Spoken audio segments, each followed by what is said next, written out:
tayo ngayon ng cabbage at saka sardines. Ito po yung ulam ko.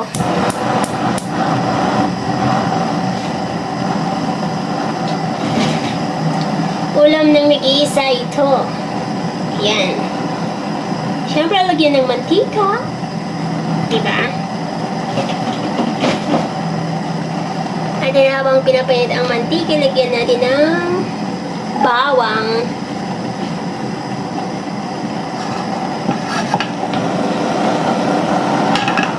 Hintayin natin uminit na. Painitin. Yan, medyo okay yung bawang. Nag-brown na siya. So, lalagyan natin ng sibuyas. Gusto ko kasi pag nagluluto ako yung naamoy ko yung aroma ng mga spices ko, yung mga ricado. Kasi luto. Gisa-gisa. Mikos daw. Halu-haluin lang siya. Naging okay na yun. See? Nag-brown na yung garlic ko. So, nag-brown na yung garlic habang nalalantay na yung sibuyas. Amuyin mo yung garlic. Ang bango. Grabe.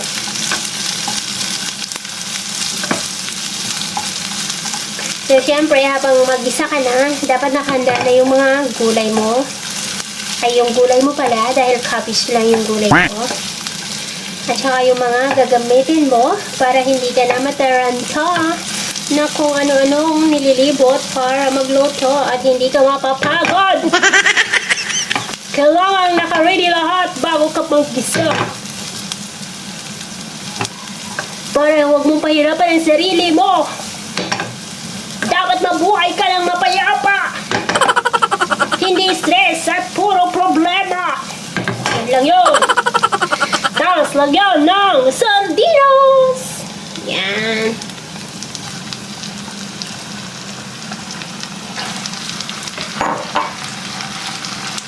Sardinas lang po. Yan lang yung kaya ng bolsa ko. Wala akong ibang ihahalo. Ganyan ako So yun, medyo okay na ang ating sardinas. Nagiza-giza na.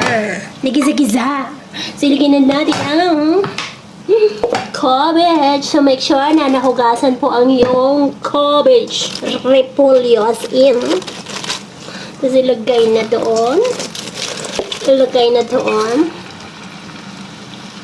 So pag nailagay na lahat yung cabbage, lagyan nyo ng konting asin. As in, kunti lang, ayon sa panglasa nyo. Depende na sa panlasa nyo, diba? So, since nag-full memory ang aking isang phone, so, syempre, nilipat ko sa kabilang phone. So, nilagyan ko pa siya ng turmeric. At nilalagyan ko din siya ng paprika.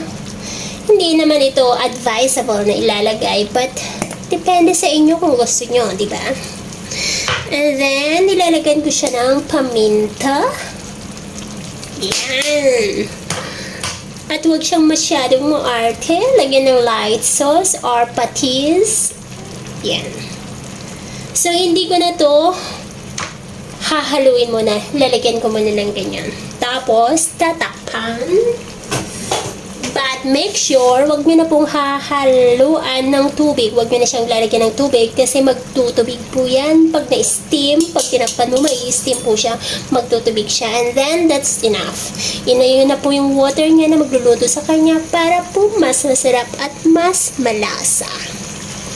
Takpan na po natin. Yan. Lutuin ng mga 5 minutes. Mas gusto ko yung half cook pag cabbage kasi mas masarap pag mas malutong. Tiyang! Luto na! Ang gagawin na lang natin dito ay halu-haluin at tikman kung tama na sa panlasa ay kumain ka na! Yun lang. Tapos na po. Salamat sa panunood. Bye-bye!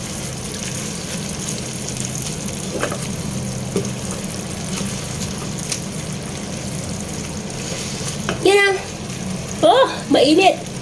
Hindi siya masyadong luto. Half cook lang. Mas masarap po.